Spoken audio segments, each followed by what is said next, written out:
Just going to run through, a couple reasons why people typically get an IUL and the couple of structures that are available. And then if you have any questions, we can run through that.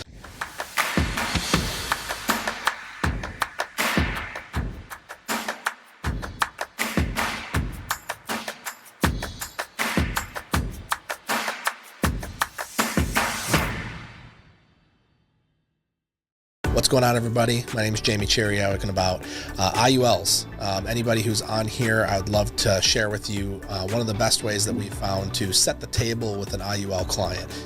You've heard of setting the table, saying, hey, here's what we're going to do today. Here's the information that we're going to go over, really preparing them in the sales psychology to be able to buy. So setting the table is one of the most important things that we do in insurance sales. So setting the table with the IUL is equally as important. So I personally like a 2-call close as opposed to a 1-call close when it comes to an IUL, especially doing telesales. The first thing that I want to do is make sure that they understand what an IUL is and what the benefits are. I want to talk about the couple of different structures that are available for an IUL, and then I want to figure out what the amount that they want to save into their IUL is going to be, and you can do that in a very simple way. And then after that, break with the client and actually go back and do some homework, run a couple of illustrations, and come back on an appointment with them to actually go ahead and present that illustration. So simple as this, if I'm going to go ahead and get an IUL lead that comes in, maybe it's Bob, and Bob put down that his primary goal was he wanted to save money for retirement and that he's 40 years old.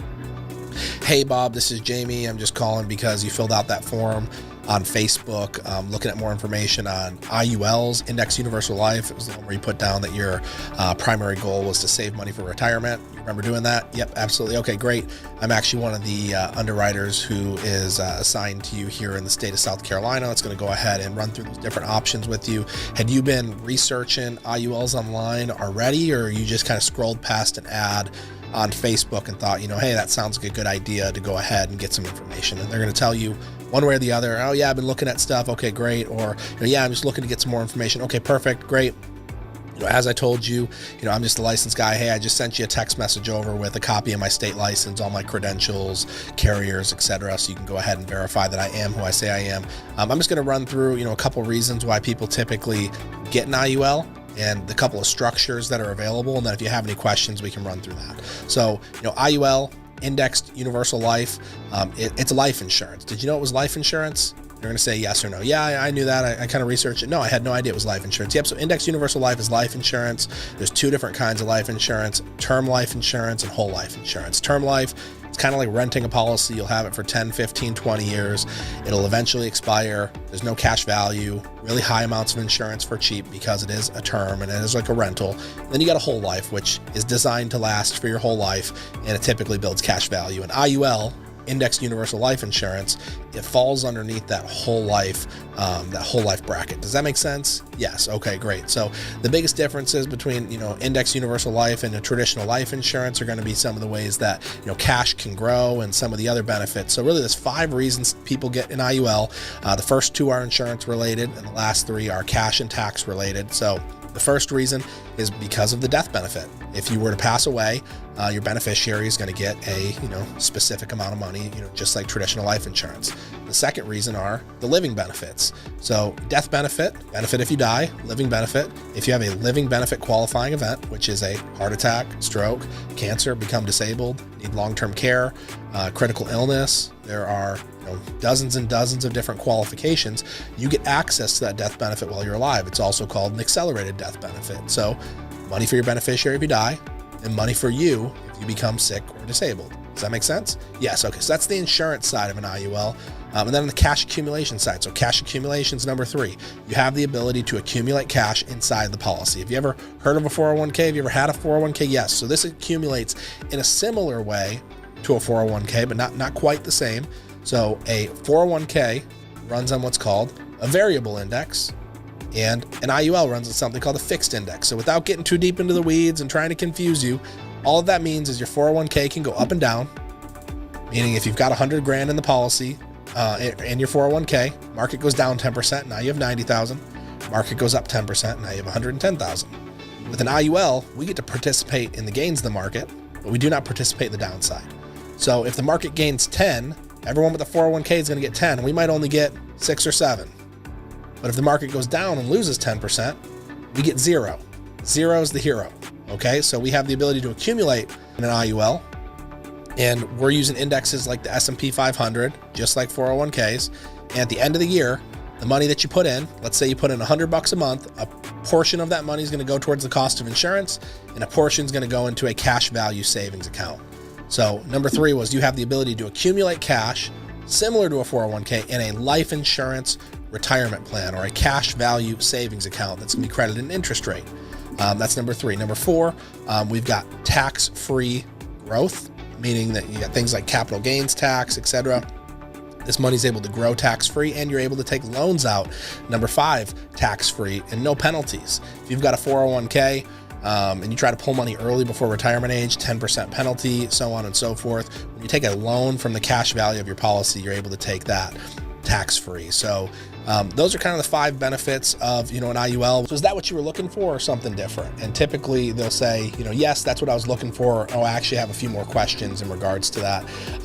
And then the last thing that I want to do before I'm really getting into, following up for the next appointment is I want to talk about the 3 different structures of an IUL. So, Bob, those are kind of the 5 reasons that people get an IUL, but it's also equally important that you understand the couple different ways that this can be structured. It's important that agents discuss this with you. If an agent does not discuss with you the different ways that an IUL can be structured, they're either an inexperienced agent or there's someone who's trying to pull a quick one on you.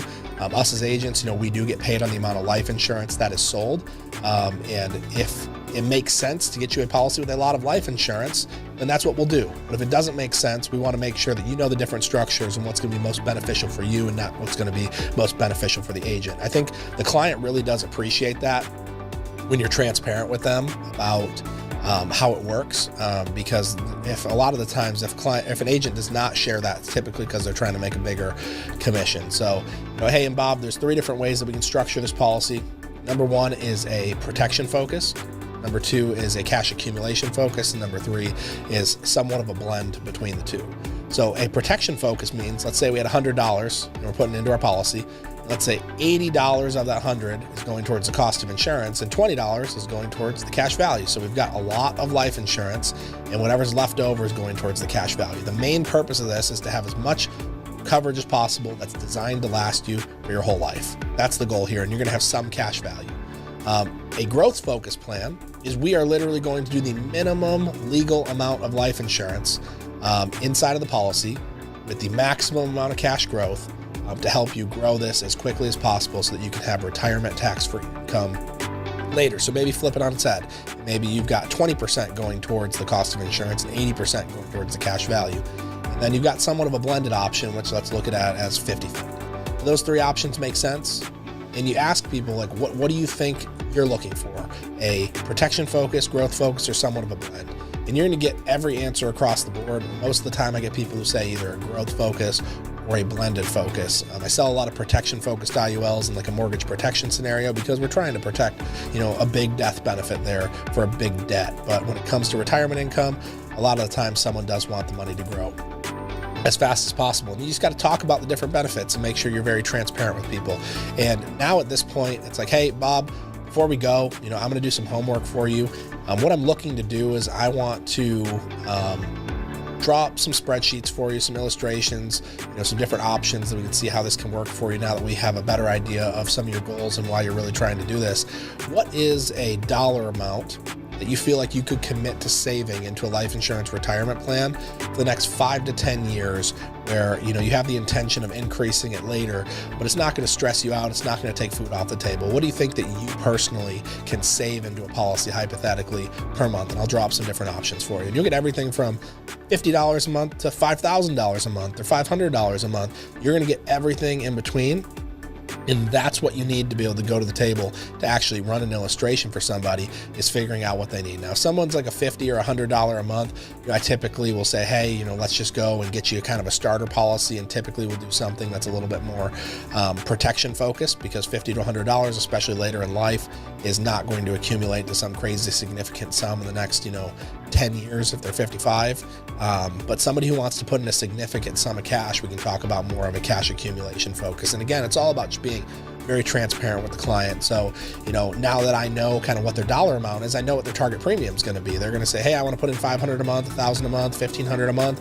And then I say, okay, I'm going to come back with a couple different options, one illustration at $500 a month and another at $1,000 a month. And when can we get back on the phone to run through those illustrations? And I'm going to go ahead and set up another appointment to go through it. I typically don't go through the illustration right there on the same appointment unless the client is just like really anxious to get going, especially when it comes to some of these bigger sums of money. Clients who want to put away $2, $3, $4, $5 a month. We had one client who wanted to put away $80,000 a year into a policy. So, that's quite a bit. So you want to make sure that it's structured correctly, that you call up, ask a specialist, that you get on with another IUL expert, within the organization, and you help them structure that. So we set another appointment, we get back on, we walk through the illustration, and maybe it's a good fit, maybe it's not a good fit. But I think the best place that you can start is learning the structure of how to set the table. Because if you learn how to set the table, you can be a beginner who knows nothing about structuring policies, and you can leave that phone call with an appointment booked and then go jump on with somebody on the SRS team or somebody in your management team who can split the policy with you and help run that illustration for you so that you can go ahead and learn. So setting the table is the first step to getting into IULs. That's the first thing that I did, was I started calling up, my leads and setting appointments just like this and getting all the information I needed, then bringing somebody on to help me close the deal and splitting it with them 50-50 until I didn't need them anymore. So that's my encouragement for you guys. If you can learn to set the table for an IUL, and the next step is learning all the nuances of the illustration. So we believe in you, we're excited for you, and we know that getting into the IUL business can be kind of scary, but just get started. Just learn how to set the table, and everything else will come.